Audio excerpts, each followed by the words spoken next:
everyone. Hi, Ben. How's it going? Howdy, Josh. It's great to be here. Just I don't typically end up doing like early morning streams. However, this is a fun way to start the day. Oh yeah, it is fun. What do you normally do to start your day? Uh, let's see. I mean, every day I've been solving the Wordle. I probably would have fallen off that bandwagon had my Dungeons and Dragons Discord server not started a Wordle channel that we just all post our results every day. Sorry if I seem a little distracted. It's because my cat is under the table and he's trying to both figure out where to lie down and aggravated that my feet are there. So he's trying to nibble at them right now, as we speak. Um, but yeah, howdy. It is great to be here. I don't always find myself on the guest end of these streams, but love doing so. Super. Well, I'm very appreciative that you're here, and I'm sorry that your cat is currently consuming your feet. But if you ever want to show us the cat, feel free to just throw that thing over the video, see what happens. There we go. Yeah.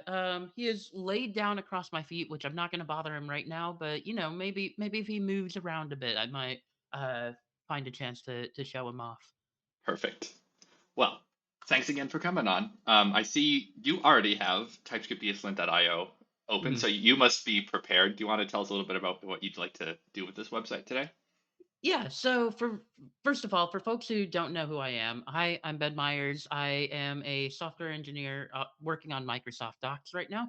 And in particular, I'm an accessibility advocate. I blog about accessibility and I host a weekly Twitch show, an interview show called Some Antics, where I bring on guests to talk about building great user experiences for the web, typically with a focus on accessibility. Um, I so I love accessibility, but sometimes I find that like accessibility can feel very abstract and intangible and theoretical the way we talk about it sometimes. And so a lot of times the space that I want to occupy is like providing direct, concrete feedback about how accessible a site is. And while doing so, kind of indicating who this benefits and stuff like that. That way, accessibility kind of becomes much more tangible and concrete. And so you've asked me to come on and kind of review the TypeScript ESLint site for accessibility. So that's what we're going to do is kind of an informal, light audit of this site's accessibility. You told me that you've already covered a lot of the basics of this. Like you should have a strong foundation, and I'm excited to see that. So we'll maybe be able to talk about other patterns and kind of along the way talk about why these things matter as well. Well, I love that. Thank you so much. I'm very excited, only a little nervous to have the work we've done audited, Mhm. but it's for a good cause. And before we go into that, I like to ask folks, how did you get into the thing you're passionate about, which seems to be Mhm. accessibility?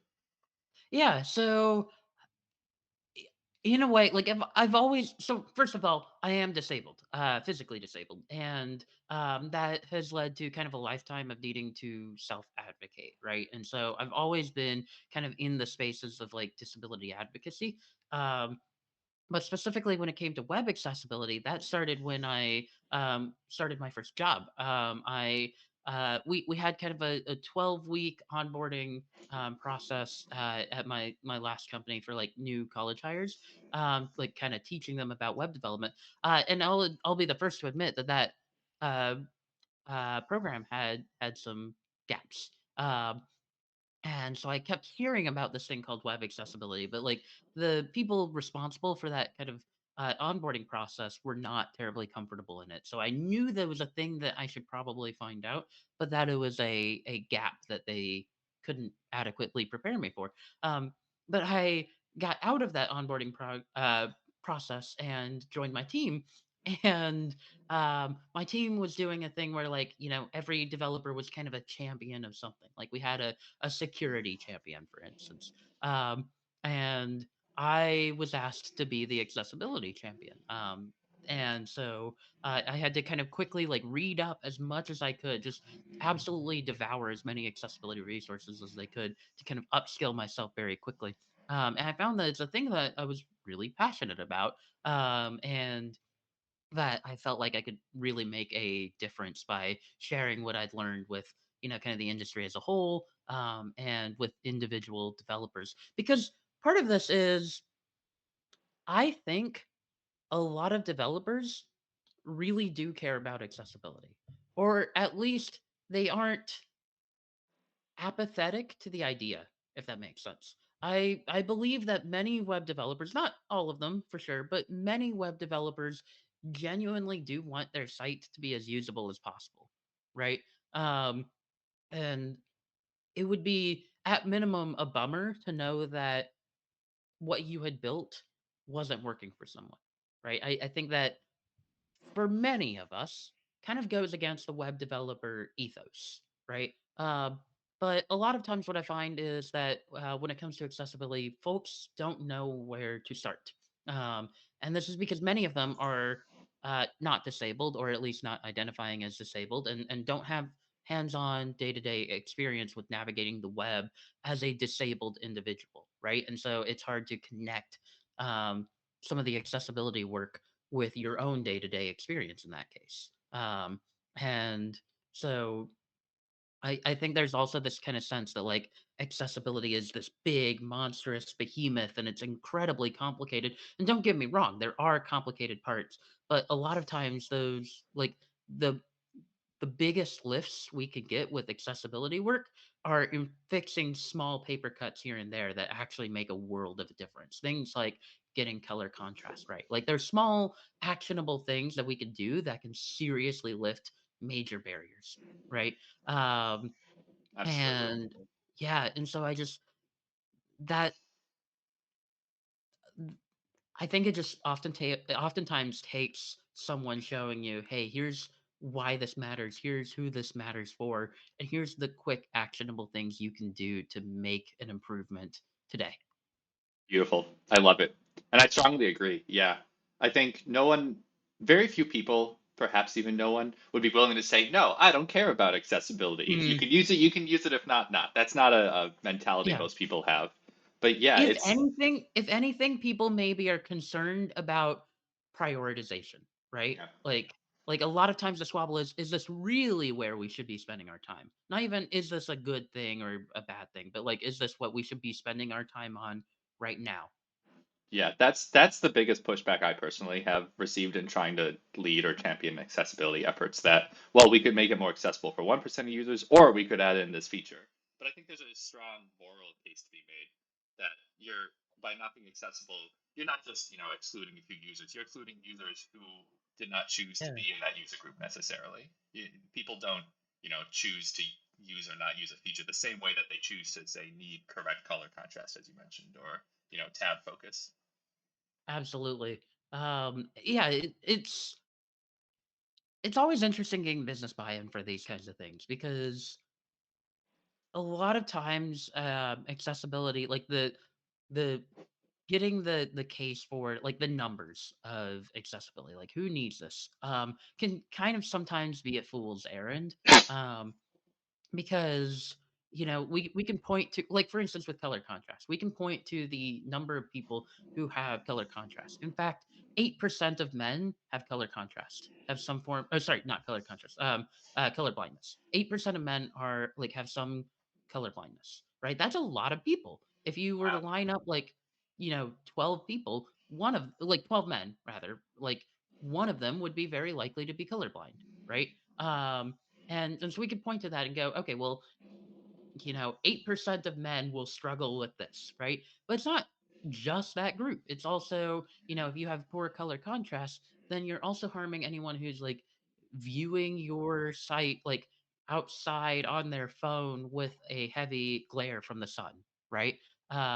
You're yeah, you're just you're harming people who maybe their vision has just started to go and they haven't quite started looking for corrective solutions like glasses or contacts or anything like that. And so the barriers between elements is blurry, right? Yeah. Things like that. It's hard to quantify sometimes. Um, and the cost of, if I cannot use a thing, like I'm gonna go to a competitor, right? and you'll never quite be able to know what that bounce rate was. And so sometimes making that kind of business case can be a real challenge. Um, Yeah. so yeah, Absolutely. Well, I love this phrasing, and we could talk about the nuances of convincing and justifying accessibility for mhm, hours, but I do want to get to the website. yeah, So at this point, I have no further questions for you, and I'll let you take it away. What do you see on the screen, and what makes you happy or sad? yeah. So Prince, it is lovely to see you. Big fan of Prince in this house. Um, So, yeah, I look at a site and there's a few things that I typically tend to do to start. For one thing, what I'm gonna do is I'm gonna run a quick full page scan using an automated testing tool. Josh, how familiar are you with the automated accessibility testing tools out there? I will admit I have mostly used Axe. I've heard there are other ones. We actually have Axe in the CI for TypeScript ESLint.io Okay. on every PR. But if Yes. you're going to tell me about some newer, better tool, that would make me happy. I I always mean, like to Axe know. is the one I use. So, I mean, there are others, right? Wave is one that's been around for ages, and Microsoft has Accessibility Insights, which is built more or less on the Axe engine. Um, so I'm gonna use Axe. I want to talk, like, quick disclaimer before I do so, which is I want to talk about the merits and the limitations of automated accessibility testing. Automated accessibility testing is really great for catching a lot of the easily computable regression type issues for accessibility. So these are going to be largely things like um, is your color contrast good? It would be very tedious and time consuming, and arguably a waste of your accessibility tester's time to validate every color combination on your page for color contrast, right? Especially if you aren't changing those colors as you add on to the site, right? Um, that would be just an absolute waste of time, I think. So, automated accessibility testing tools are really good at gauging all of those pairs for you, which is great. Um, Automated accessibility testing tools are really great at telling you that every image has an alt attribute.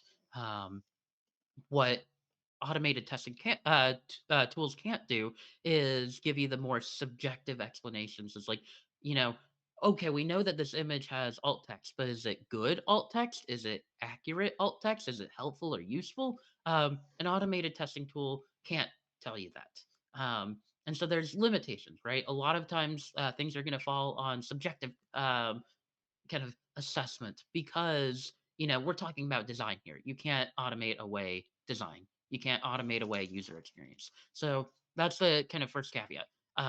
It's really good for getting that kind of first wave of possible issues, like color contrast, and it's really good for those low hanging fruits when you're kind of starting your accessibility journey, and it's really good for ensuring regression, especially when you've done what you've done, which is incorporate the accessibility testing into your pipelines. Um, but it's not going to catch everything. Um, so I have the Axe Dev tools installed, so I'm just going to go ahead and run those.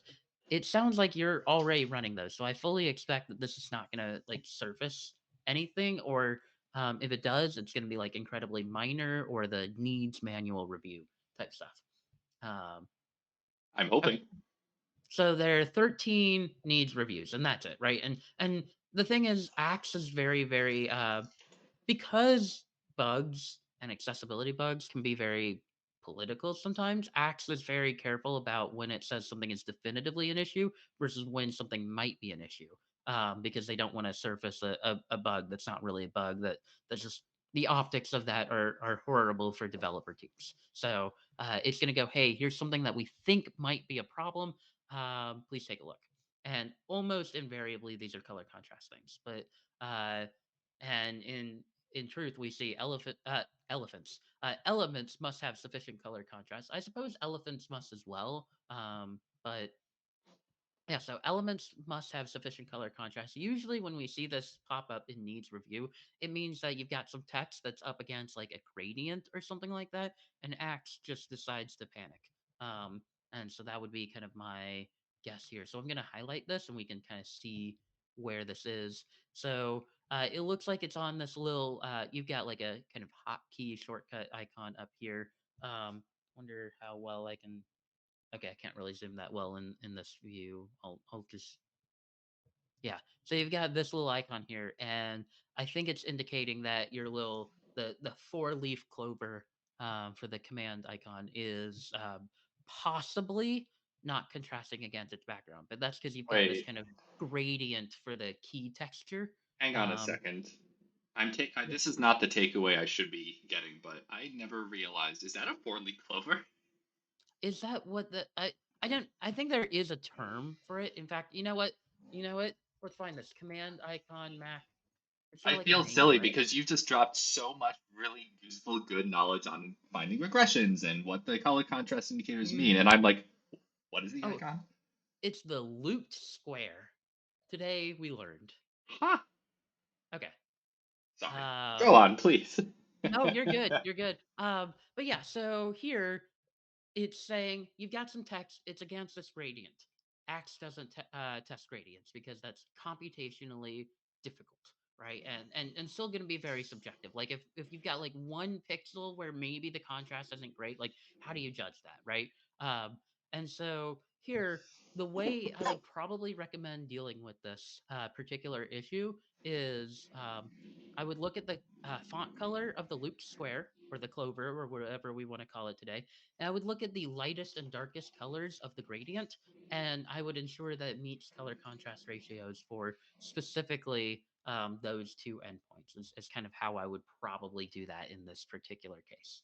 Um, Brent, good to see you. Um, yeah, so I don't know if that's even a thing you want to like do, but that's kind of where things like Axe will trip up, is it doesn't want to deal with gradients. That's computationally difficult, and it's ultimately going to be subjective anyways. So yeah, and probably we're going to see other things that are kind of in the very similar boat, like the K key immediately to the right is going to be yep, that's the next issue. Up next, we have your header, right? And so it's saying it doesn't know for sure if this meets color contrast requirements. Almost definitely this does. But is your hero banner technically a gradient? Yeah, and I'm actually wondering, could X like shortcut the panic logic and say if both ends of a or if every color in a gradient, if they're like similar enough, could we assume it's a solid? But yeah, I believe it's technically a gradient that's slightly lighter on the left. Okay. Um, yeah, Axe isn't very likely to kind of shortcut on that. It's very hard because especially once you start spanning hues, right? You have to check every True. hue along the way and stuff like that. Like I can see why Axe would be very hesitant to kind of do anything in that regard, you know. That makes a lot of So sense, yeah. I close out and so let me just span this. Let me just scan this again. Um yeah. So, and I actually have, if you don't mind me sharing my own links, I recently published a blog post about color contrast Oh, and kind please of do. ways to fix this. So I think that's the link. I put Excellent. that in the chat. But yeah, so color contrast ratios, the way they work is you're I'm trying to figure out the best way to explain this. So, anytime you use a color contrast calculator, a ratio calculator like the one that Josh has shared in the chat, you're going to get a ratio that's like some number to one. Um, and the larger the number, which caps out at 21 to 1, the larger the number on the left, the higher the contrast. And there's kind of really three main benchmarks you need to know. Your regular size text needs to meet 4.5 to 1. And then your large text, as well as things like your button backgrounds and stuff like that, need to meet 3 to 1 to meet the Web Content Accessibility Guidelines version 2 double A tier, which is double A conformance is the industry standard for conformance. This is what legally is the standard in many countries, as well as this is what companies strive for when they're trying to correct for accessibility. So um, those are kind of the two thresholds you need to know. If you want more context, the blog post that I shared would be a great place to look into that. So Yeah, in this case oh, okay, I see the gradient. I was expecting it to be, like, top to bottom, but no, it's left to right. Okay. Um, yeah, in this case, you've got white text against this blue, and in fact, we'll even kind of manually check this. So I'm gonna check the far left of your gradient, which is gonna be, looks like you've got this, primary darker to darkest. So I'm gonna grab your darker, and is your text technically pure white? I believe so. I'm gonna act as though it is. It might not be, but just for the sake of explanation here. So we've got our blue here against our pure white. Your contrast ratio on the lightest blue of your gradient is 7.4 to 1, which is extraordinarily good, right? So this is not actually a thing you need to worry about in this case. But you can see how there's kind of this need to like manually check it in this case. Sure. Um, That makes me feel good. yeah. Uh, And I'm yeah. betting the rest of those in that same area, with the exception of the get started button that has its own Yeah. lighter blue are the same. This button is something I would be a little concerned about because here you're going to run into two issues. One is, does the color of the button text stand out from the button background, right? So does this white stand out from this light blue? Um, which we can check. This uh, your it's maybe here. Background color is IFM. It's color primary here. Okay. Again, I'm gonna assume that's pure white.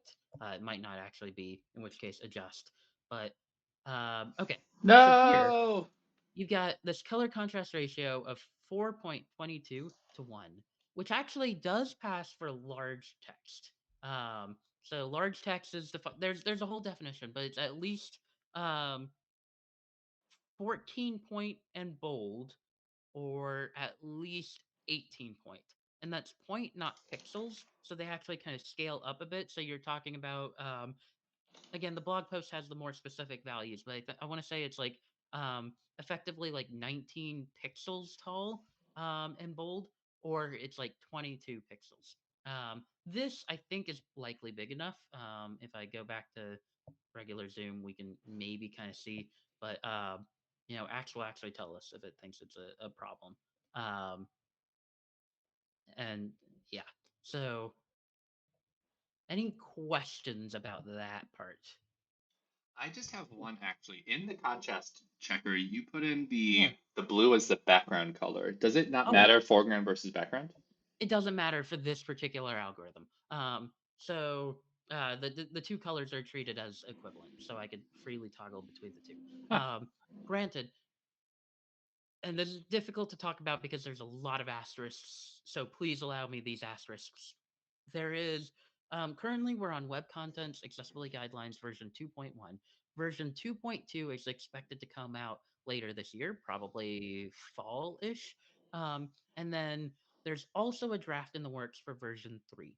And version 3, which might come out in a few years, but still needs thorough testing, uses a new color contrast algorithm called the Accessible Perceptual Contrast Algorithm, or APCA.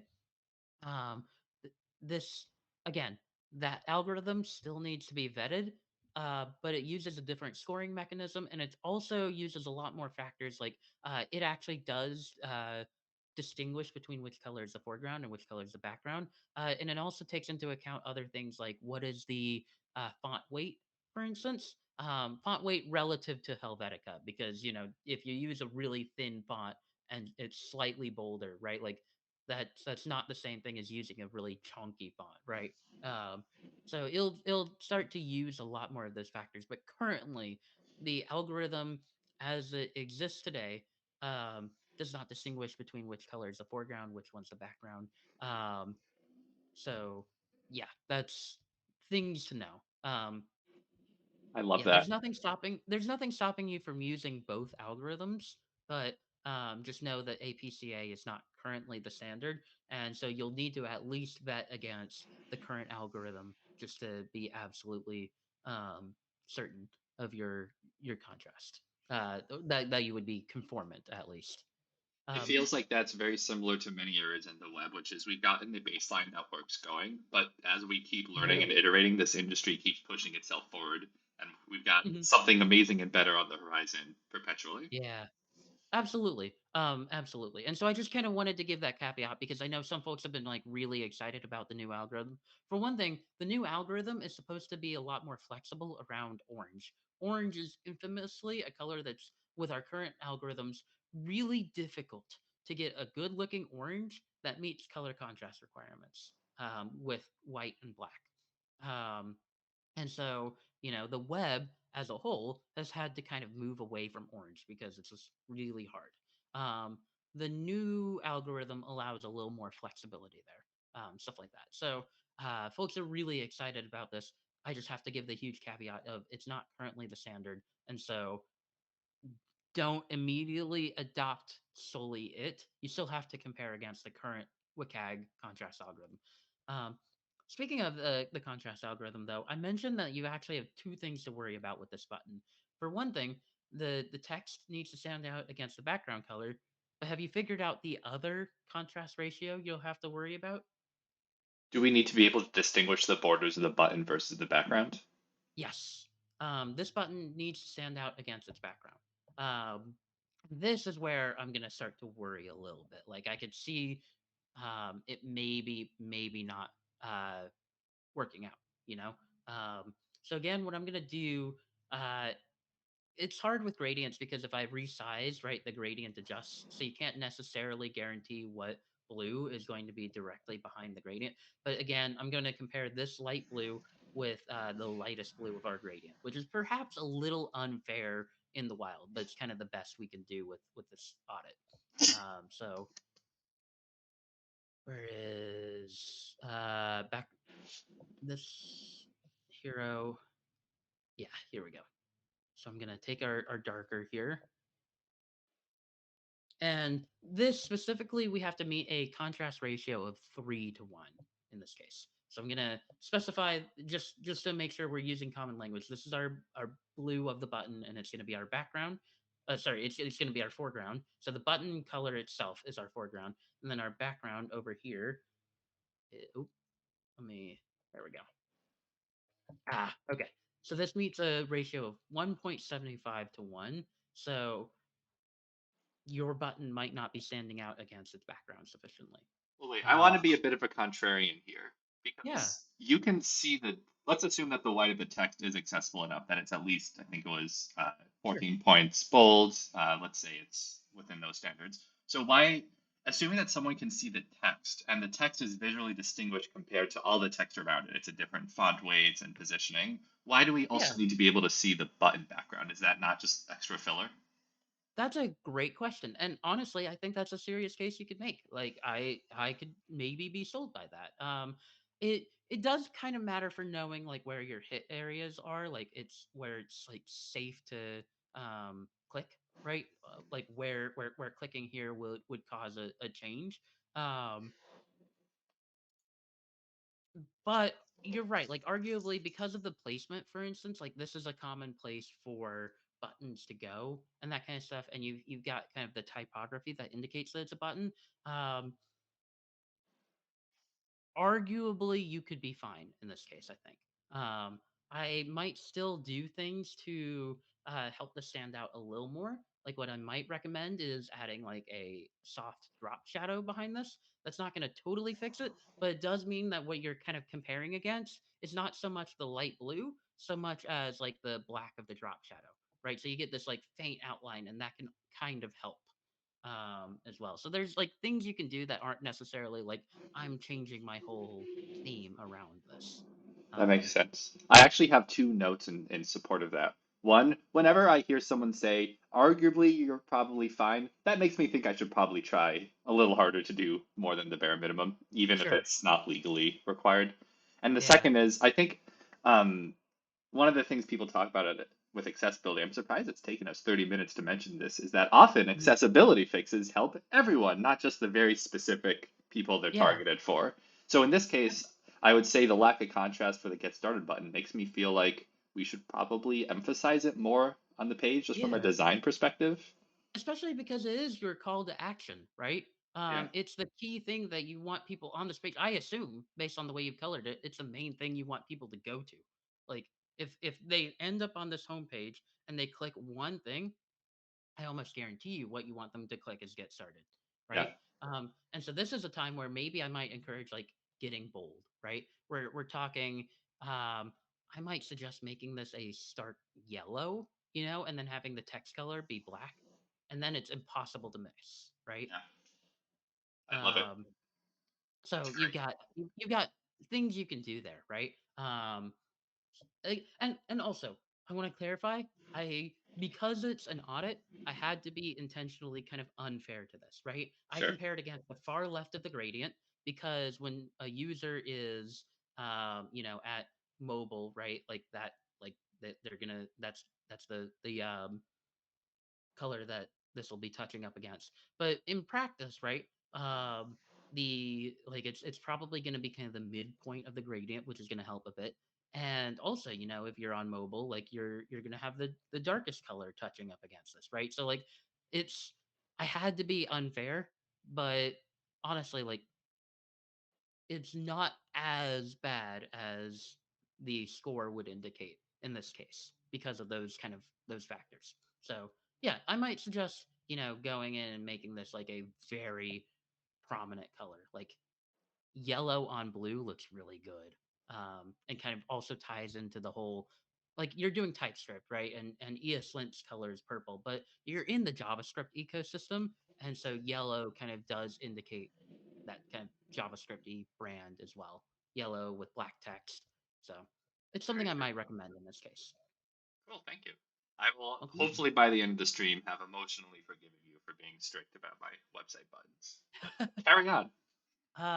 Yeah, so I I could go through each of these, and I suspect we're not gonna end up learning a whole lot more.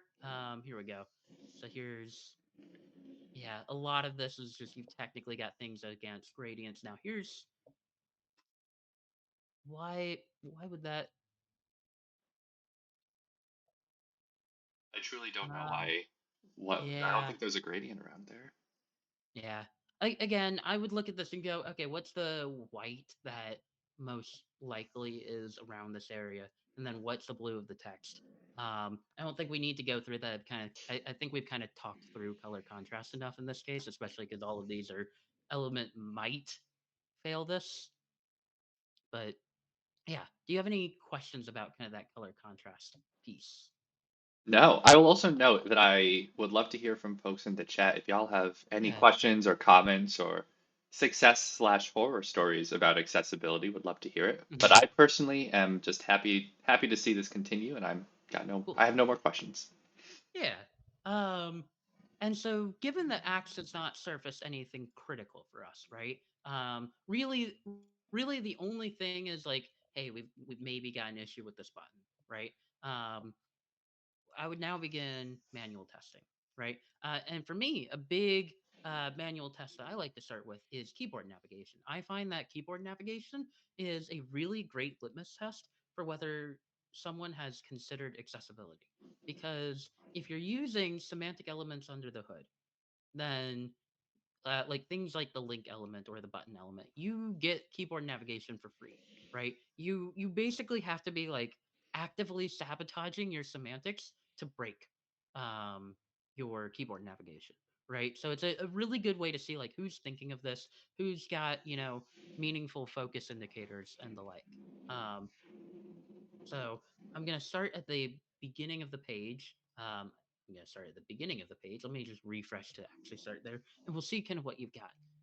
So I tab, and you've got a skip link, which is really cool. Do you want to kind of talk through what you understand a skip link to be? Yes, and before I do that, I want to give a quick shout out to Docusaurus, which is the site generator that we use. I'm going to post it in the chat. Docusaurus gave us that for free. We didn't have to implement it ourselves. It gave us a lot Nice. of stuff for free and is super accessible by default from what I have seen. It's great. Okay. It's kind of like Next or Remix, but tailored to static documentation sites. Uh, oh, I just got my first spam comment. Oh my Hey, God. congratulations! Pop the This is champagne. oh my God, this is great. How do I how do I Do you kill have this. mod view active? Like, do you have the little buttons next to your I um I do. okay, there Okay, we go. I just banned So them. Oh nice. wow, what a I forgot to take a screenshot. Dang. What a There we go. Um, sorry. everyone remembers their first spot. So I'm gonna post another blog post I have specifically. This one's about skip links, and we can kind of talk through kind of what that is. But It's a skip link, uh, if you think about the problem that it's trying to solve, a lot of pages front load with navigation, right? And that navigation is going to be the same across each page, right? And so, if I were to go into, the rules page or whatever, I would have the same navigation as I do on this page, right? And that can be very cumbersome.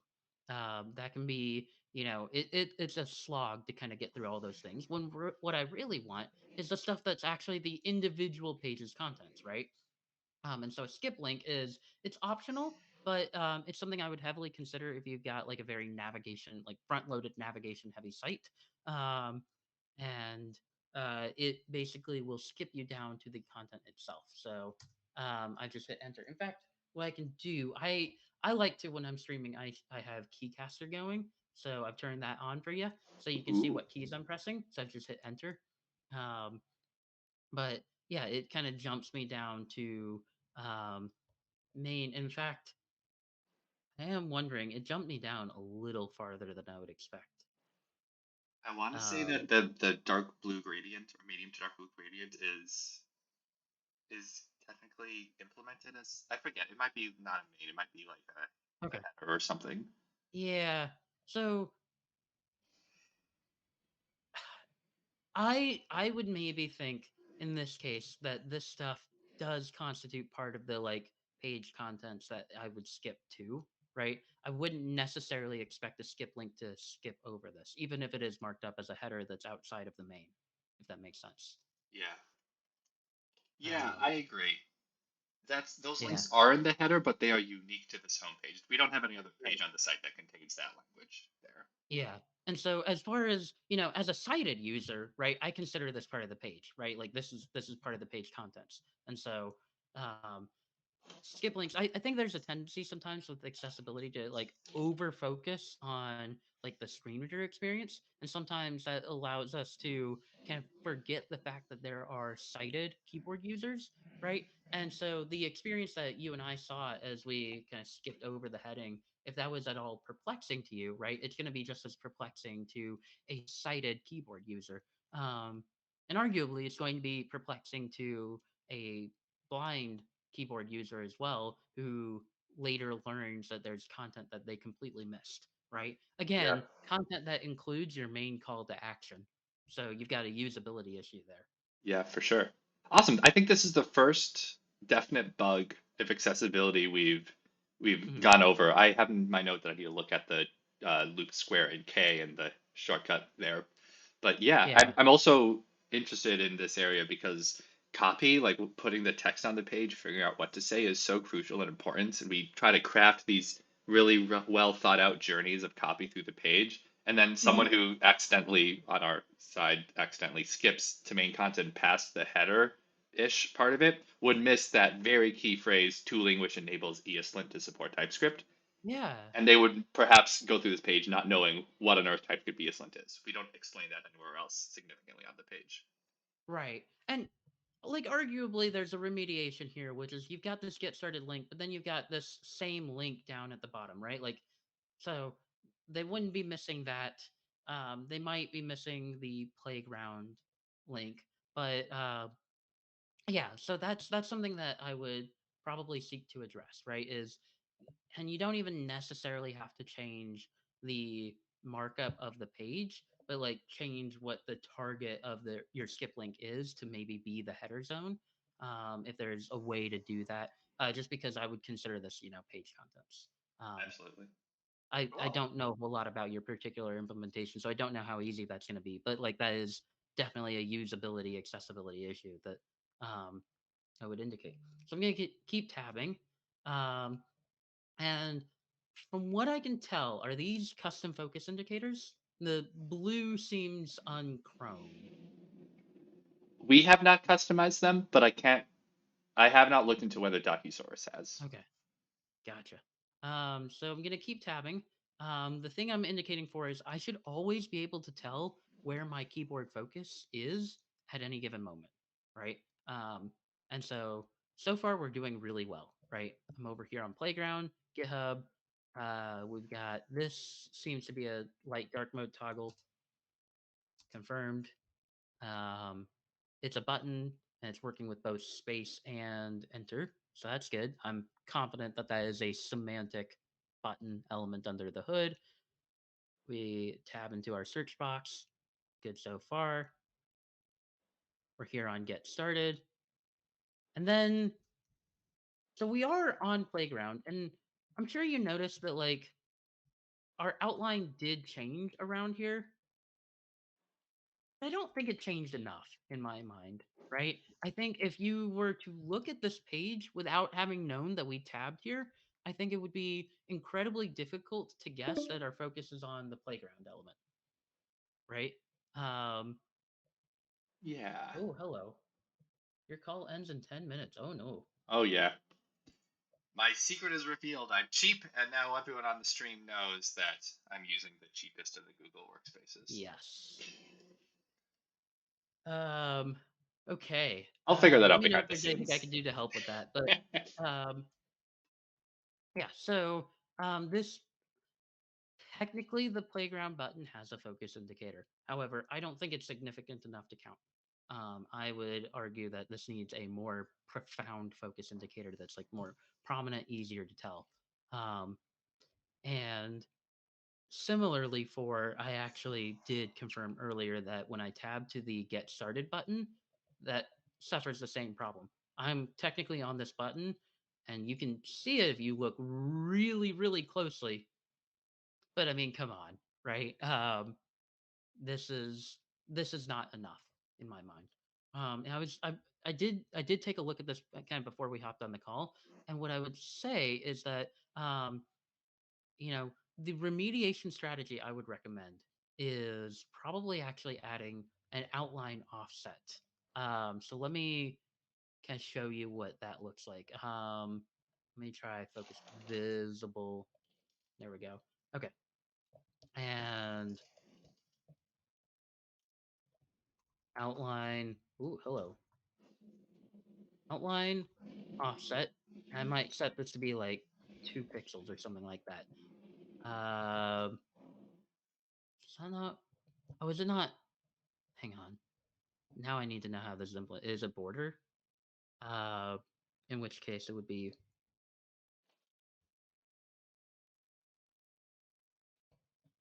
Where's the focus tiles? Is it just on focus? Oh, there it is. Okay. It turns off the outline. Then adds in something. It would add in a border. It would seem.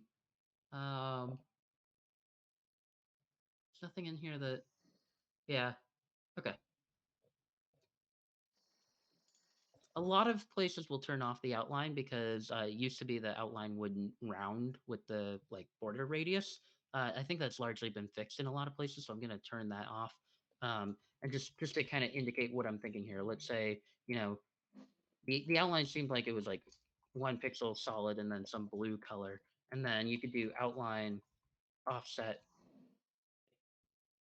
2 pixels or something like that, or like 3 pixels. What that does is that creates kind of this like ring around it that distinguishes the focus outline from the button without overly changing the button's look.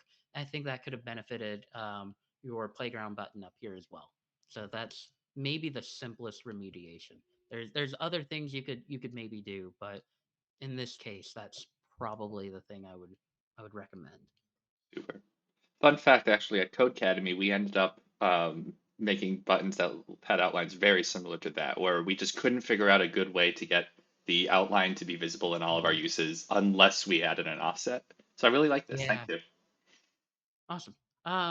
And for what it's worth, just for the benefit of anyone watching in, um,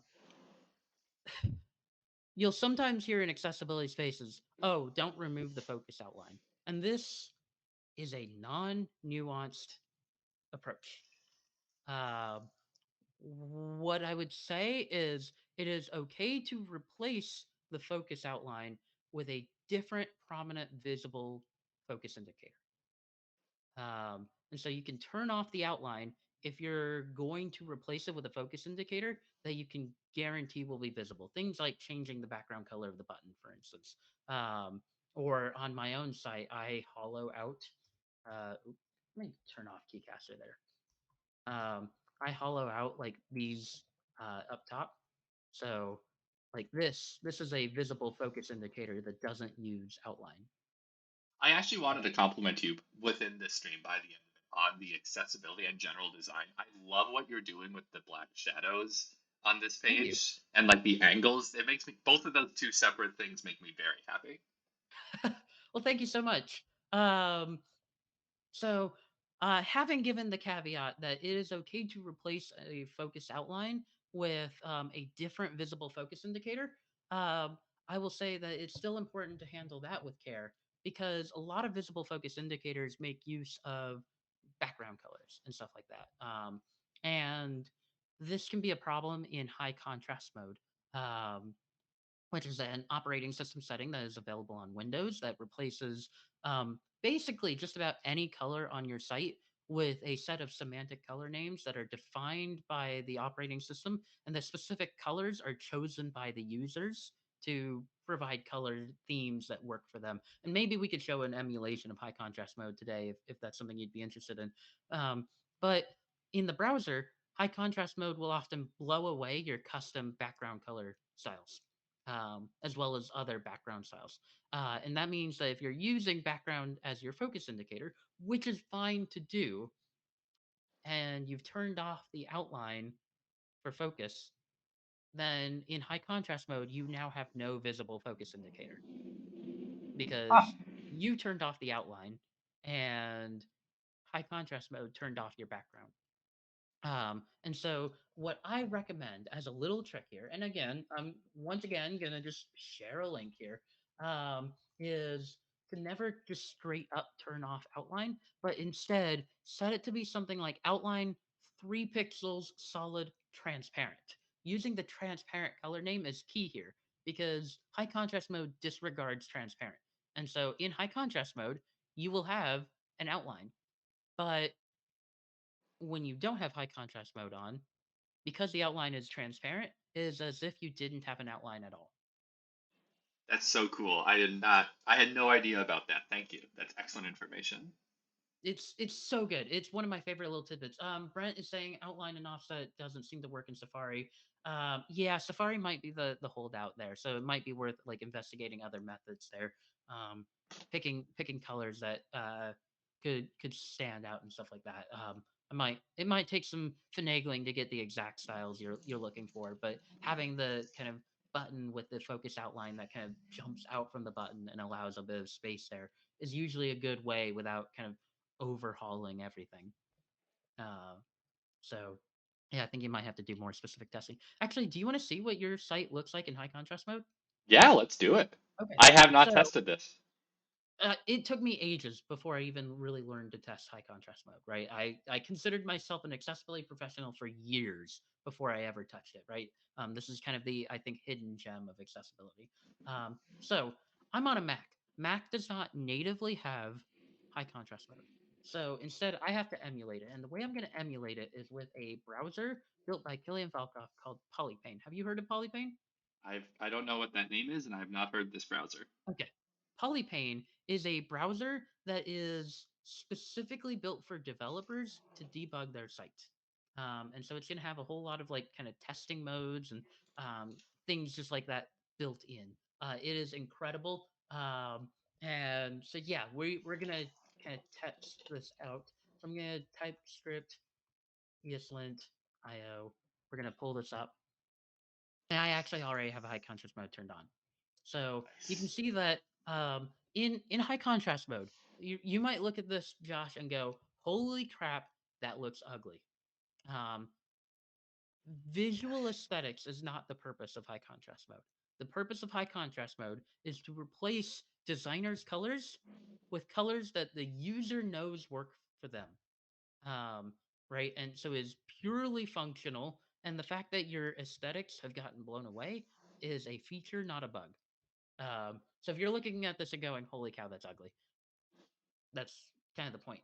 Um, so let's kind of take a look and see what things are broken in here that we could maybe work to try to fix.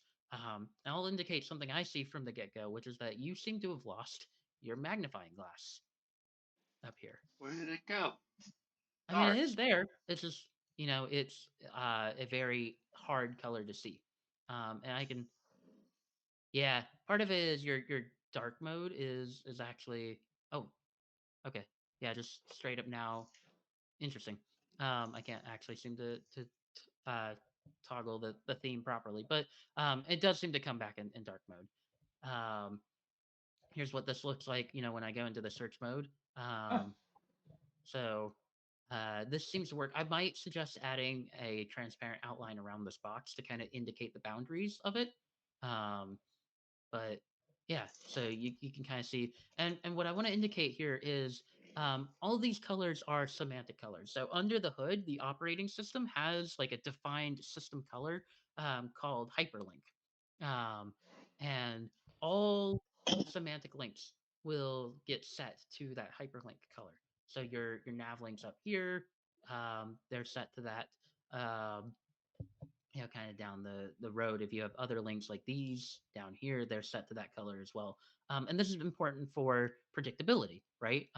If a user who have decided that like because I can't make out these like super minimalist light ghost gradient things going on in the world these days, um, because I can't like if I can't make those out, I've decided to replace the world with my color palette. Um, I want these kinds of things to be predictable, right? I want links to always show up as yellow. They're like it takes the guesswork out of it. And a lot of accessibility and a lot of user experience in general is around taking the guesswork out of things. Um, so yeah. I'm actually very pleased right now. Other Yeah. than what the two things you've noted, the missing, I guess the search icon is fine to miss. We still see search, but the missing GitHub icon, and then also Yeah. it would be nice to have the outline around the Algolia search pop out, which Yeah. isn't even us. Like I'm just going to report this on Docusaurus, not to I shift mean, blame yeah. anywhere. It's a Yeah. nice to have. Like And I see I might everything. also yeah, I might also suggest, the key-like appearance was, kind of nice for the loop square K over here. And so again, I might suggest like a transparent outline around these to give them a little box in this view as well. But like overall, this is remarkably functional. Yeah, props So to Docusaurus, honestly. We don't even most of the time we don't even define our own styling rules. Like we or I mm, should say styling system. We just mess with the CSS variables or use the pre-existing yeah. CSS variables. And that's clearly worked out as a strategy for this framework. Yes. And it also helps that you're using semantic elements under the hood, right? Like the fact that you're using link elements indicates that like these are links. And you can see as I'm kind of tabbing through this, right? Like the high contrast mode has its own focus indicator that's like this bright blue that stands out against the other elements, right? So it's like Yeah. really hard to miss. Um, Oh, hang on. this is kind of a sad thing. I'm guessing this has like an all black logo or something like that. Um, Yeah. Yeah. like it's this kind of situation. This is one where um it's hard to gauge what to do in this case. Um, you may say something like background transparent or something like that to like, give it like a white kind of area behind it or something. Um, it's hard, right? This kind of thing, I don't actually know what to do in this case, especially because when it comes to like branding, um, you know, folks are very protective of their brand as they should be, and so that can make it really hard to justify modifying brand assets like logos. Yeah. I remember maybe remember something about how their lessons requirements less strict for images, like logos specifically, Mm, compared to text for things like color yes. contrast. Is that right? Color contrast requirements don't apply to logos. Um, Arguably, it should. It would be nice if your logos met color contrast requirements, but yeah, your like logos don't need to meet it. Um, this kind of situation might be a different case, but yeah, it's this is where things kind of get wibbly wobbly here, and you have to weigh what is required for conformance with the Web Content Accessibility Guidelines, which is the industry and legal standard for web accessibility. Um, I don't think WCAG would flag you for this, Ah, but it's still a pretty crummy experience and should be probably addressed in some way, right? yeah. Somehow, not showing this company's logo does not seem like in the best interest of that company that paid to put their logo there and Right. support us. Yeah. So I like Polypaint for this. Josh, are you using a Windows machine or are you on a Mac? I'm on Windows, and Okay. I love this browser very much already, just for the rich snippets and Yeah, social previews in the bottom right. yeah. This and Killian is wonderful at this. He's actually, I think, about to release another version, like by the end of the day, I think. Oh, Because he's about to have his second kid and wow. wants to make sure he gets a release out before paternity leave. Uh, but it's a wonderful tool because you're on Windows. You don't even have to emulate high contrast mode. It's just in your settings. And so I would go to like your start bar, your start menu, and just search like high contrast mode. One thing that's worth noting is I've actually been using outdated terminology for this because I called it high contrast mode, and for the longest time it was called high contrast mode. But importantly, the users can set the colors to whatever colors work for them. And sometimes that actually means picking a low contrast theme because having exorbitantly bright colors might be overstimulating for some people and could give folks migraines. And so they might choose a reduced palette that's also low contrast because that actually works better for them. And so, as an industry, as a technology, we have moved on and we've started calling this forced colors mode. And there are specific CSS media queries for targeting elements when forced colors mode is active. And so you can kind of tweak and curate the experience. Again, the point is not to have everything be aesthetically the way you want. The point is to have everything be functional. And sometimes making things functional requires small tweaks, like I suggested, like adding a little outline around the Algolia box, right? Small tweaks to just make things just slightly more usable.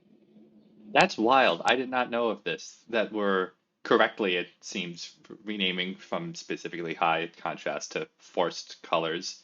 And that's Mhm. wild. There truly is no one way to make a website that's perfect for everyone. It Right. explicitly, some users need things that explicitly break it for other users. Low versus high Yeah. contrast. Like we always talk about like high contrast is important, high contrast is a requirement, and yeah, it is important to make sure that your stuff is readable, right?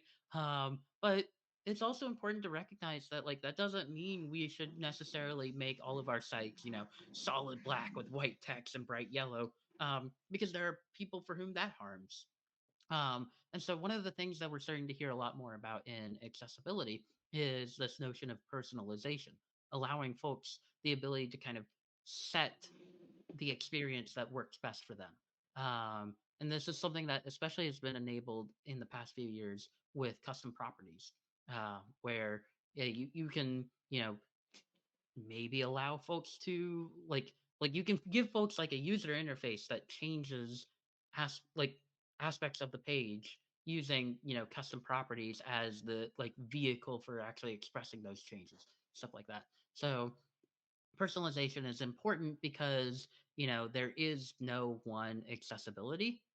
There's just a bunch of disabled individuals and individuals in general with their own needs, right? And we can come up with general rules, but ultimately at some point not everything's going to work for everyone, and so it becomes our role to kind of provide the foundations that people need to curate the experience that works best for them. I love it. um, That's so a cool. big Yeah, absolutely. A big thing, a big player in that is operating system level preferences. You might have heard of prefers reduced motion. I actually use that. I Okay. don't strongly identify as being disabled, but I do have mild to moderate ADHD, and I cannot gang concentrate when the site has those stupid wavy logos that Yeah, won't stop.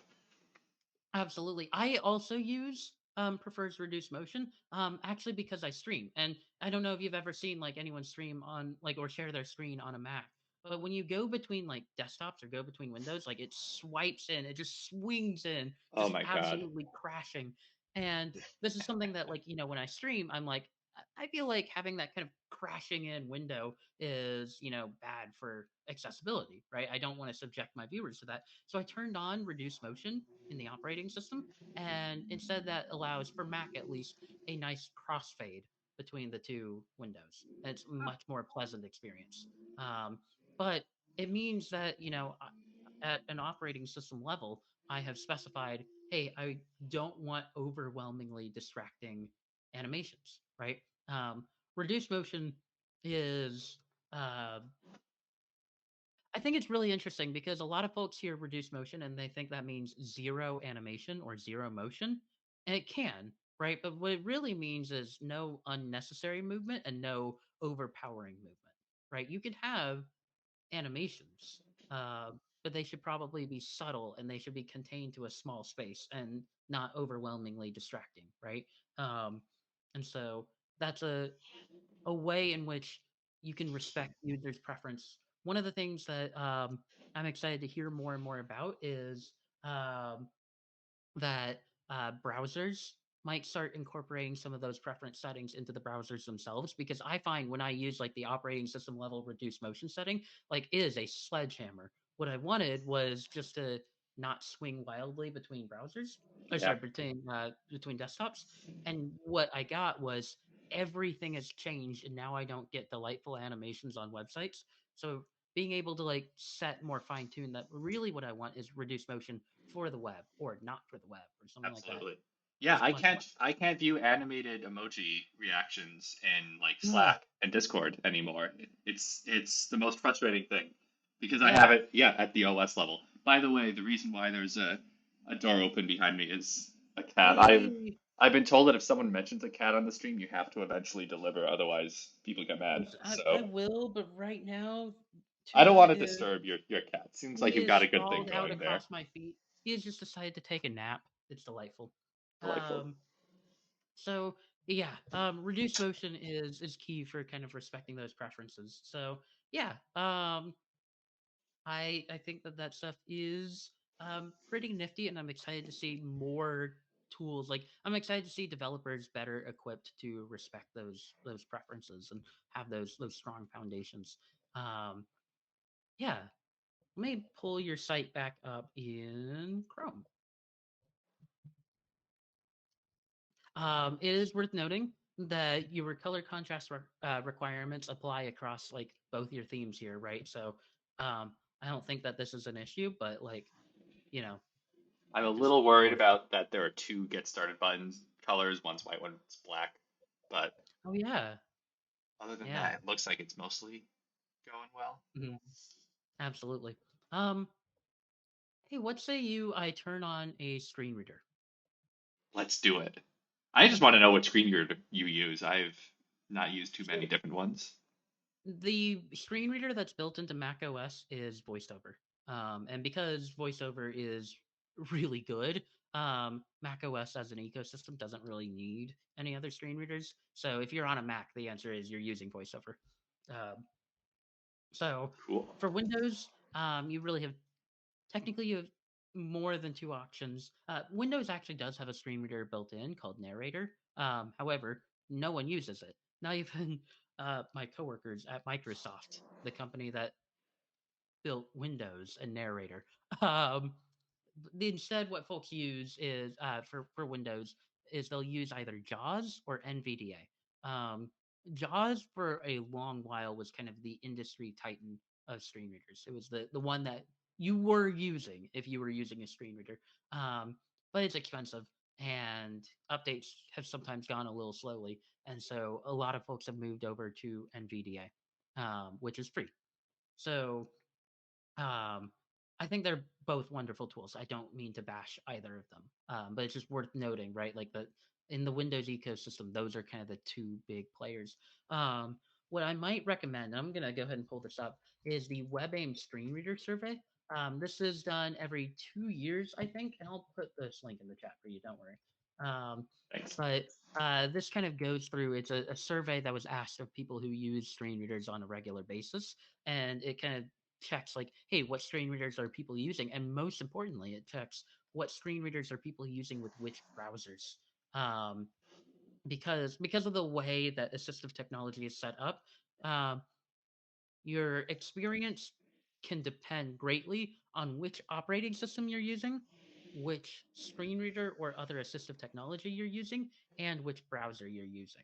Um, and that's a story for another time why you get those discrepancies. But um, it does mean that if you're testing, you should test across a variety of browsers with a variety of technologies. Technically, if I'm auditing with VoiceOver, I should probably be using Safari, but I'm just going to be using Chrome. Um, you can kind of see the breakdown here, right? And like, okay, so nearly a third of respondents said JAWS and Chrome, but then this is a 16th. No, this is a sixth. A sixth of respondents said they use NVDA with Chrome, right? We've got Edge factored in, right? VoiceOver and Safari is down here. VoiceOver and Chrome. So I am kind of getting the experience of 1.6% of respondents, but um, yeah, this should absolutely inform your testing strategy, right? Like you should be testing certainly against Chrome with multiple screen readers, and then on a Mac you should probably test both Safari and Chrome. But just to keep things simple, we're just going to stay in Chrome, even though more practically I should really be auditing with Safari. So can I go ahead and first of all re-enable the KeyCast so you can see what buttons I'm pressing? And now I'll turn on VoiceOver. Oh boy. VoiceOver on Chrome. TypeScript ESLint. Google Chrome. Semantic. Hey, quick question. Were you able to hear that? I don't know if I'm hearing Yes. audio. I Okay. it is a little bit softer than you, but I can hear it. Yeah. Yes. Okay. I actually turned it down because streaming, like you don't want this like talking over people, right? But okay. So I've got this on. I'm just gonna start. So when folks are using a screen reader, there are broadly speaking a few key modes that they're going to be using. This gets more complex when you start considering the diversity of screen readers that exist, but there's your tab navigation, which explicitly goes between keyboard navigable elements. So these are going to be your buttons, your links, and your form fields. If you can get to it with a keyboard, you should be able to tab to it, broadly speaking. So that's only your interactive stuff, though.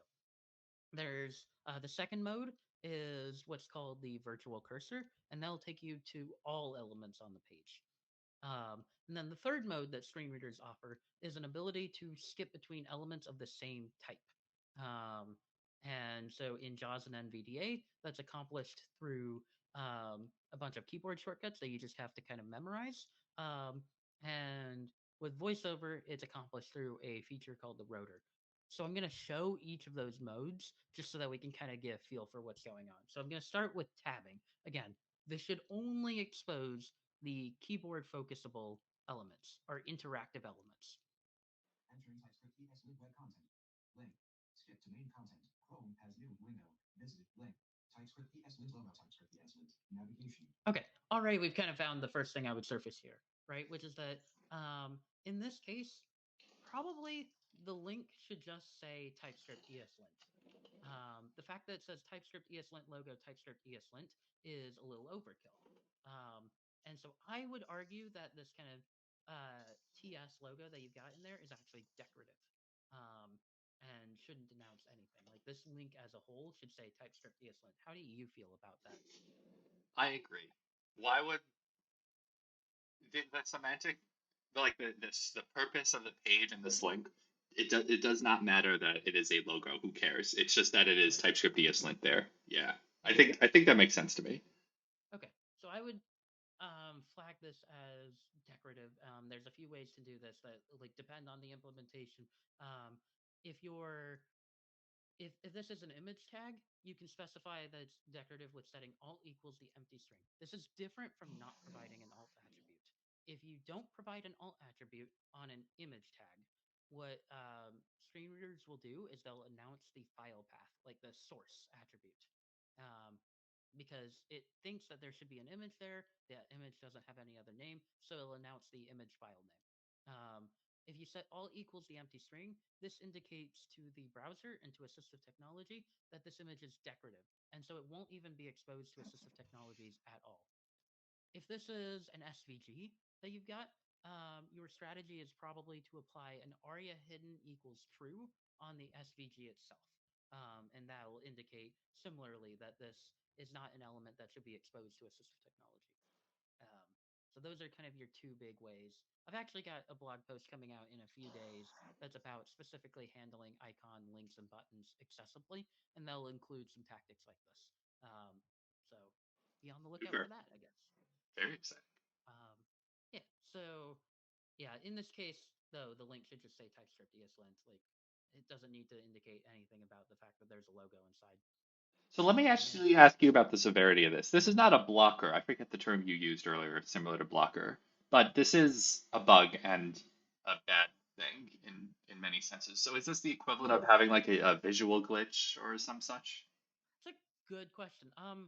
So any auditor worth their weight in salt, which this isn't the thing I've been doing, but any audit, like if you're doing a professional audit, they will point the defects that are surfaced to a specific success criterion for the Web Content Accessibility Guidelines. A success criterion is an individual pass or fail requirement.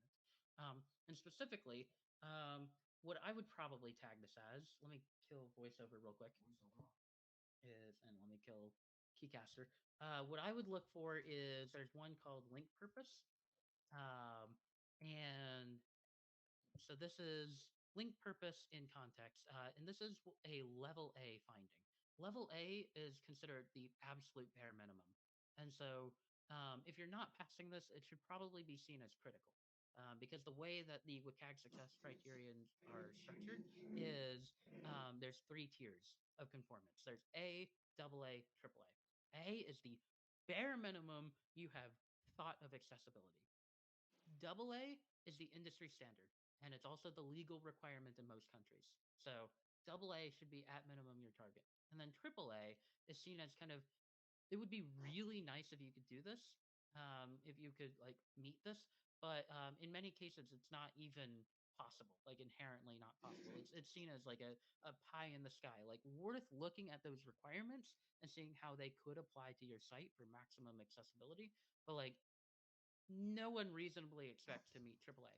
But you have to meet all level A requirements before you can even think about meeting double A conformance. So if you aren't meeting all A requirements, you are not A conformant, and therefore you can't be double A conformant or triple A conformant. So this defect right here, like or this success criterion, the fact that this is failed probably actually should be seen as more critical. But it says the purpose of each link can be determined from the link text alone or from the link text together with its link context. Basically, like you can tell exactly what the link is supposed to do, and stuff like that. And um, I think that there's more that's like reduced clutter. Like actually, and this is usually how I find these things. Is I will do like WCAG and then I'll search for like an extra word, right? And I'll look to see if this applies. Oh, that's not it. But probably what I would do is I would say that because there is clutter, right? You are tentatively failing link purpose and context here, and so I would see it as actually maybe more critical than you're thinking, even though it's maybe not the end of the world, right? Like Sure. if anything, it provides just a little bit too much information, right? But yeah, it's tricky, right? A lot of these things are it depends, but I think I would rate it a little higher than you're trying to rate it. Sure. Thank you. That's a very good explanation. It makes a lot of sense. It's not just whether it gets the job done. It's also like can it be used reasonably by someone to get the job done, right? Yes, yes. And does it get the job done in a way that recognizes that we unfortunately live in a world where oftentimes the driver for change is conformance to a checklist, right? To convince people that something is an accessibility issue, you often have to point to a success criterion that it's like, here's how we would fail an audit, right? Yeah. And that sometimes means making decisions in the name of WCAG rather than in the name of an actual good user experience. And it's unfortunate, but it is kind of the reality of a lot of businesses. And so it's understanding how we operate in that kind of world is important. Absolutely, 100%. Awesome. I'm gonna keep tabbing through. I know we're kind of running low on time here, but I'm gonna keep tabbing through. Voiceover seems to be off, so let me turn it back on. Voiceover link. Skip to make visited link. TypeScript PS Link logo Oh, TypeScript enhancement. Navigation link. there we go. Getting started. Took a while to catch Your up. current link. Rules. Link. Playground. So I'm going to tell you, I'm a little interested to see, a little concerned perhaps about these icon links that we're about to come across, right? Icon links are notorious for being unlabeled and not having a name that would announce well to assistive technology. So this is something I'm a little concerned about. It's usually like a bit of a code smell to look into. So I'm sure DocuSource has got you covered here, but I am interested to kind of see what it's done. Link. GitHub repository. You are currently on. Okay. That's not bad. Woo! That works. I maybe would have just named it GitHub. And I'll get into more in the blog post that comes out soon. But one set of disabled users that often are overlooked are voice control users. So people who will dictate commands to their computer. They'll often dictate things like click playground or click get started. And when it comes to icon links, they're still going to say whatever name the link has under the hood, in this case, GitHub repository. They're still going to have to say that, but they're going to have to guess at what that name is. And so what you want is maximum predictability. Um, there is some leeway for matching substrings. So if I said click GitHub, most voice control software would probably recognize, oh, okay, well, the word GitHub is at the beginning of GitHub repository, so I can go ahead and click this. However, that's not as much of a guarantee. So when it comes to naming icon links, I try to go for maximum predictability. And when it comes to like, I've got a link that has an icon that's the name of a company, I usually just go for that company name. That's a recommendation I have. I think what you've got here is fine. I wouldn't necessarily say you need to change it, right? But like that's if you wanted to, I guess, do a bit more in that field, that's something you could do. I am interested to see this dark mode toggle because I specifically want something that's going to announce that some toggling is happening, right? So let's see what it sounds like. Switch between dark and light mode. Current light mode. Button. Group. You are currently on a button. Group. To click this button, press Control space. Okay. So I'm toggling. I should probably be a little more vocal about when I'm about to toggle. But when I toggle, nothing gets announced, right? If you were to close your eyes, you would not know when I'm toggling the screen, right? And so probably it would be a good thing to indicate that state. And what it's technically doing is it's having the state be the like part of the name of the button, but as you can see, that name isn't getting announced whatever it changes. So if I back up, so it will tell you like when you re-navigate to the button what the current state is, but you know it doesn't in the moment tell you. So how would we fix this? This experience is what we would call a toggle button. Well, there's a couple of ways to do this. The easiest is to set an attribute on this button called aria pressed. That's an aria attribute that really only works for buttons. But it basically tells you whether a button is in an on mode or an off mode. And so then what I would do is I would say something like, uh, I would have the name of the button just simply say toggle dark mode. And then when aria presses true, it'll say like toggle dark mode on. And then when aria presses false, it'll say like toggle dark mode off. And importantly, aria press is a state attribute, a state aria attribute, which means that when it changes, the screen reader will immediately announce the change. And so that way you don't get this kind of like, again, if you can't see the page, you have no idea that you've changed things. Folks often ask at this point, hey, what if, like, does it make sense to really consider how to make like a dark mode toggle. Like, is it meaningful to make a dark mode toggle accessible for someone who can't see the light or dark mode in the first place? Yes, it is, because they might have, like, they might be using the site with, someone else who is sighted looking over their shoulder, for instance. And also their vision might be a spectrum, right? Stuff like that. Like, don't necessarily put people into boxes as to what you think they'll find useful. Instead, make everything usable to everyone, because you just straight up don't know. So that is a thing I would change about this, is I would use an ARIA state attribute to actively indicate in the moment which mode is active. Thank you. I wanna make two notes here. One is that it is we've been streaming for an hour and 20 minutes. Feels like only 20 to me. This is fantastic. So I want to surface to anyone in the chat if you have any other questions you want to ask, topics to cover, uh, nice things to say about anyone or anything. Please think of those now. In 10 minutes, I'm going to ask for suggestions on who to raid after this, which channels. I also want to know, I'm so amused by this. I did not know about Aria Pressed. I had actually filed an issue on Docusaurus back in February that I just posted in the chat for this specific button, asking for the narration you just called out, but did not suggest using Aria Pressed. And now I'm going to have filed basically almost the same issue again, this time asking for Aria Pressed. That's great. What I'm gonna recommend is there we go. Did that? There we go. Sarah Higley has a wonderful article called "Playing with State," and here she kind of describes the woes of changing a button's name to indicate a change in state, and basically what the better semantics are to do in that case. So, highly recommend reading through this if you want more context. Awesome. Thank you for Highly that, Ryan. recommend reading everything Sarah Higley's ever written. It's good stuff.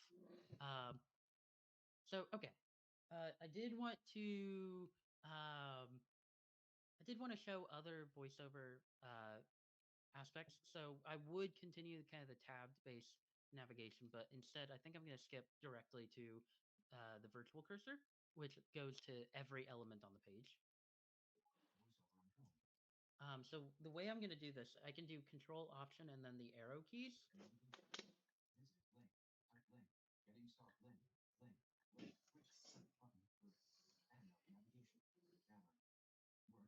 So you can see it's kind of announcing the containers you've got. You've got header element, which VoiceOver announces as a banner. So we're being informed of kind of the semantics of like where we are on the page, right?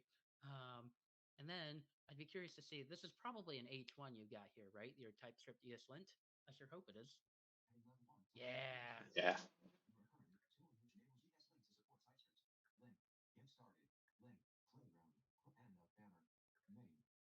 Heading level 2, what are ESLint in TypeScript, and how do they compare?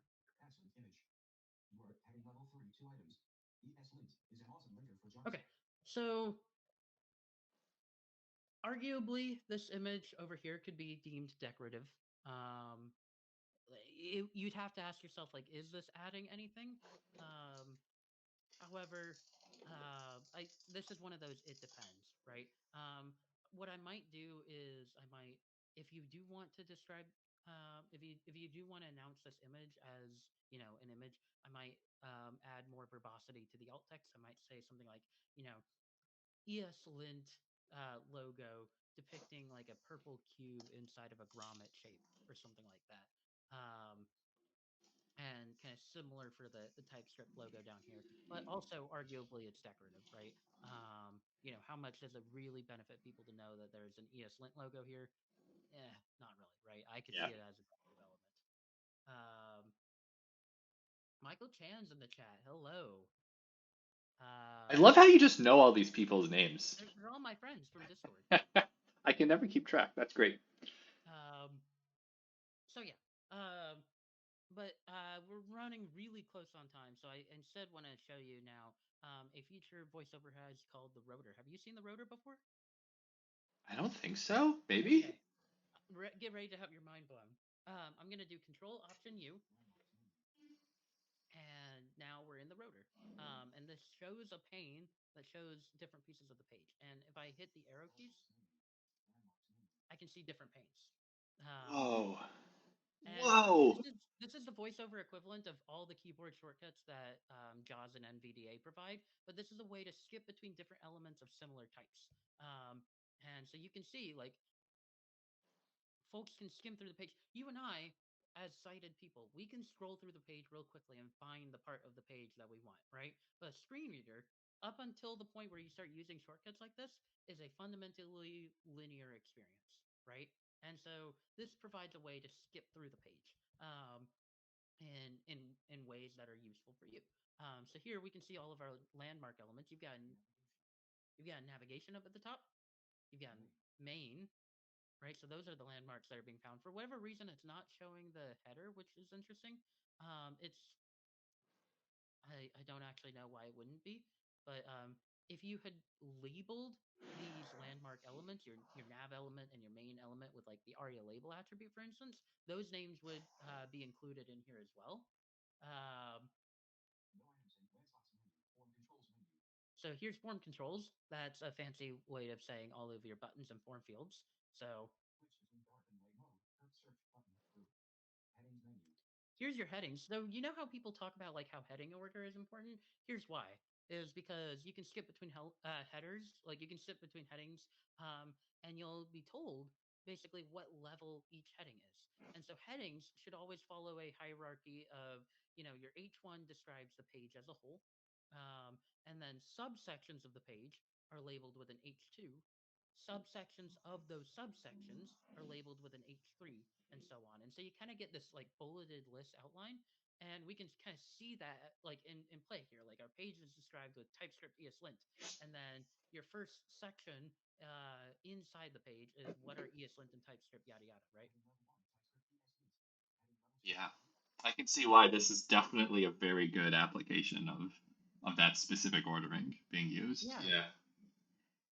And so if you have things that are kind of like out of order, right? Like now folks don't really build up a mental model of what the heading, like the document outline is, right?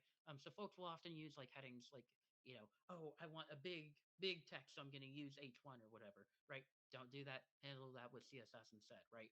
Your heading needs to reflect the document structure in this kind of section, subsection, subsection way. Yeah. Um, uh, and then I know we're nearly at time, so instead I just want to show one more thing, which is the links pane. Links menu. I can go a little bit over, by the way. That's Okay, not a problem for me if it's not for you. cool. So here's every link on your page. Wow. And notably, you'll notice that these links are presented completely devoid of context, right? And so you don't have this problem on your site, but many sites do, where they'll have a link that says click here, right, or read more.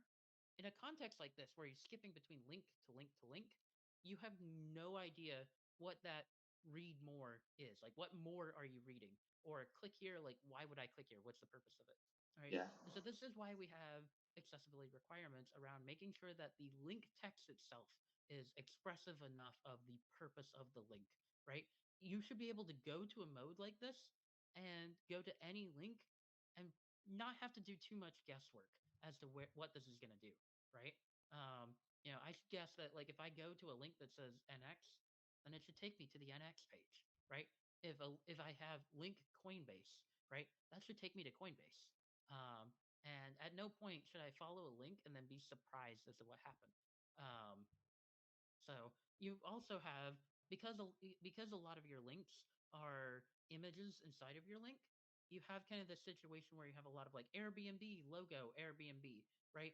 And so you probably don't need those. Those images are cluttering up the experience, right? You probably just want it to say link Airbnb, link Coinbase, right? Link Sentry, stuff like that. So um, I would suggest tweaking your alt text, tweaking your graphics so that the link reflects the actual name that you want without extra clutter. Yeah. Does that make sense? That makes a lot of sense. Visually, there are three tiers of supporters: sponsor, gold supporter, supporter, some naming like that. Yeah. And sponsor is the only one that has text, and we haven't marked those images as decorative. So it's the same issue I think you pointed out as the TypeScript ESLint logo, right? Where we had two things saying the exact same thing, roughly. Yeah. Yeah. So in these cases, like, it probably. Let me shut off voiceover. No items in links Oop. menu. Okay. No There we go. There we go. VoiceOver is the Um, Vim of the accessibility industry. Everyone, it takes a little bit to exit. Yep, yep. Jaws is even worse at exiting, I found. But like, yeah, like arguably in these cases, the important thing here is not that, Coinbase has a logo that looks like a nearly closed C or whatever, like the important thing here is that Coinbase is a sponsor. That's the information you're indicating. And the way to make this link as functional as possible is actually to indicate to assistive technology that this logo doesn't exist, because instead what you want it to say is just simply Coinbase. And then here you've got your gold supporters, and the best thing to do in this case is to have the link text just simply be the name of the supporter and not the fact that there's a logo. Same for the supporters down here as well. So yeah, um, hopefully hopefully this audit has kind of shown you a few ways that your site can improve, and also more importantly maybe shown you why those things matter, right? Make that need tangible. The experience you've got versus the experience you could have. Absolutely, yeah. This has been super helpful for both of those things. I feel like I learned a lot about Art Pressed, about the what's the term? Rotary? Is The the rotor, rotor? voiceover Thank you. rotor. Yeah, all sorts of cool stuff. High contrast. Polypane. I'm so excited to learn that. Also, that the Yes. creator's having a kid soon. Congratulations to Yeah, Killian. Killian is a wonderful person, and I should let you know, Polypane is a paid product, right? And that means that for many folks, individual developers, that might not be an option, and for that, I am sincerely sorry. However, if you can convince your employer to get Polypane and to pay for the license, it is worth it. Um, I personally, because I do like a lot of like accessibility stuff even outside of work, I've personally paid for it for my own needs. But yeah, it's one of those things that's like just incredible to have in your back pocket. Great. Well, speaking of promotions, I would like to give you as much time as you want. Tell us about what do you want to promote? Why are you happy these days? What's going on? Yes. So, hi. The main thing I do is I host a weekly show called Some Antics every Tuesday at 2 p.m. Central Time. It's over at twitch.tv/Some Antics Dev. And I bring on guests from around web development and web design to teach me something about building great user experiences for the web in a hands-on way with a focus on accessibility and core web technologies. Josh, can you tell I've rehearsed that so many times? Um, Very well. but yeah, it's a fun show where I bring on people who know things about accessibility and user experience and the web, and they teach me those things. And so I'm still constantly learning in my accessibility journey, and learning from some wonderful people. So I would love it if you could give that a follow. The other thing is I very, very occasionally blog about accessibility over at benmyers.dev. Um, and it's I don't know. I would love for you to read my stuff. I feel like it's good stuff. And also maybe follow me on Twitter at Ben D Myers. That's usually where you can find out about the new things I've got going on, and anytime I'm like talking and doing streams like this. I'm happy to answer accessibility questions if you've got. Please send them my way. And yeah, I hope that this was beneficial for everyone listening in. I think it was, and it was at the very least very beneficial for me. So thank you from both me and the TypeScript ESLint project. I really appreciate this, and thank you for joining. Absolutely. Thank you for having me, Josh. Yeah. And at this point, I must ask, who should we raid? Let's see. I'm also looking to see if I know of any good folks. Uh, let's see. Finite Singularity's always good. He's got some good stream effects. Lena_Lux does some game dev. Those are the people I'm following who are live. Also, this one kid named Joshua K. Goldberg is live. Yeah, Um, that kid sounds like but a total loser. Never mind that one. yeah, but chat if you've got anyone you'd like to raid. Yeah, let us know. Super. Yeah, no one has mentioned any raids, but I do also want to wait a minute or two just to let people talk about questions or recommend other folks, such as ADHD Designer. That is a fascinating name, just Yeah. to start off. And yep, Yeah, finite he's an singularity ADHD again. designer. Cool. I'm still relatively new to Twitch, as evidenced by my Google Workspace pop-up in the middle. But this is very useful for me just to find more people to follow. Thank you all. Mm-hmm. Also, yes, Yep. +1 to Lunch Dev. Love the oranges shirt. My God. Yeah, I recently decided that my wardrobe aesthetic was going to be flamboyantly tropical, and it is working for me. I am making it work. Um, Hell yeah. Yeah, it is.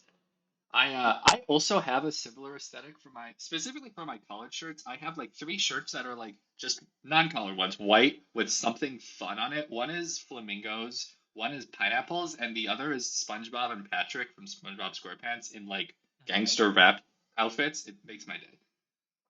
excellent. Yeah. All right, shall we raid ADHD designer? You think? See what they're up to. Yeah, let's do it. They say just chatting, we will find out. All right, I have started the raid.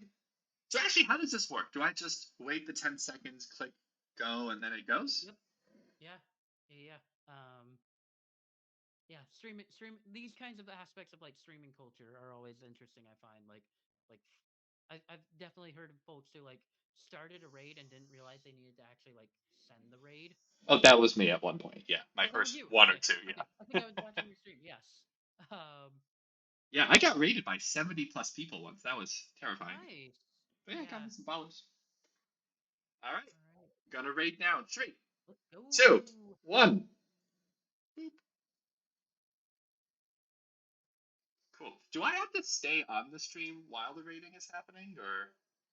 Yeah. If you did, if I think you can technically raid after the stream is done, but like it's a lot harder to do so, and Twitch kind of kicks people out. Like I've just found it so much easier to raid while the stream is actively still live, and then stop the stream. Oh, so I can click stop streaming in OBS now. That's not going to mess up the raid. Oh yeah, yeah, you're good now to stop streaming.